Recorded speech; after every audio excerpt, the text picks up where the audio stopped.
পেশাদারি সংস্থা বড় নিউজ চ্যানেল দেখিয়েছে, আমার আলাদা করে বলার কিছু নেই। আমি একটা ইলেকট্রনিক্স চ্যানেলেও বলেছি, ফাইনাল পেজের ভোটের দিন সন্ধ্যাবেলাও বলেছি, তৃণমূল কংগ্রেসের থেকে ভারতীয় জনতা পার্টির আসন বেশি থাকে, আমি সংখ্যার মধ্যে যাব না। তৃণমূল গ্রুপে বলেছে যে তৃণমূল পার্টি 26 সিট বা তার বেশি পেতে পারে। দেব মানে যে ওই এনামুলের ভাইয়ের কাছ থেকে টাকা নিয়েছিল ওই দেব, নিম্নমানের চোর একটা, মোবাইল ফোন নিয়েছে, আর কি কি ঘড়ি নিয়েছে।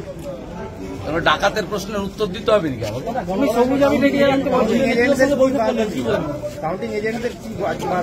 আপনাদের? বলুন, গণতন্ত্র রক্ষা করার ডু অর ডাই। আইপ্যাক আর পুলিশ নোংরামি করলে গণধোলাই হবে। কলকাতা হাইকোর্ট আজকে 3টে থাপ্পড় মেরেছে মমতা পুলিশকে।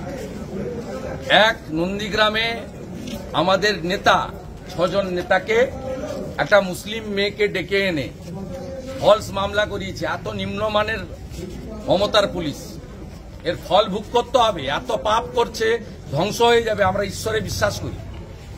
আজকে হাইকোর্ট তাদেরকে মামলায় স্থগিতাদেশ দিয়েছে।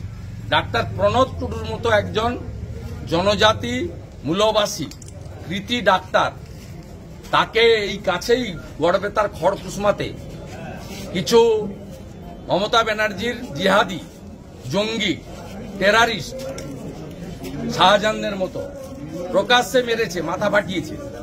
তারপরে তার নামে জামিন অযোগ্য ধারায় মামলা করেছেন, সেই মামলা স্থগিতাদেশ দিয়েছে। রেখা পাত্র শক্তি স্বরূপা বেরমজুর 2তে আরেক শকত মোল্লা লুট করছিল, অত্যাচার করছিল, সেখানে গিয়ে বাধা দিয়েছিল, সেই কারণে তার বিরুদ্ধে জামিন অযোগ্য মামলা করেছিল, সেটাও কলকাতা হাইকোর্ট আজকে স্থগিতাদেশ দিয়েছে। 3টে বড় বড় থাপ্পড় কলকাতা হাইকোর্ট আজকে মমতার পুলিশের গালে লাগিয়েছে। কালকে কি রাজ্যে তাহলে গেরুয়া আবির উঠছে?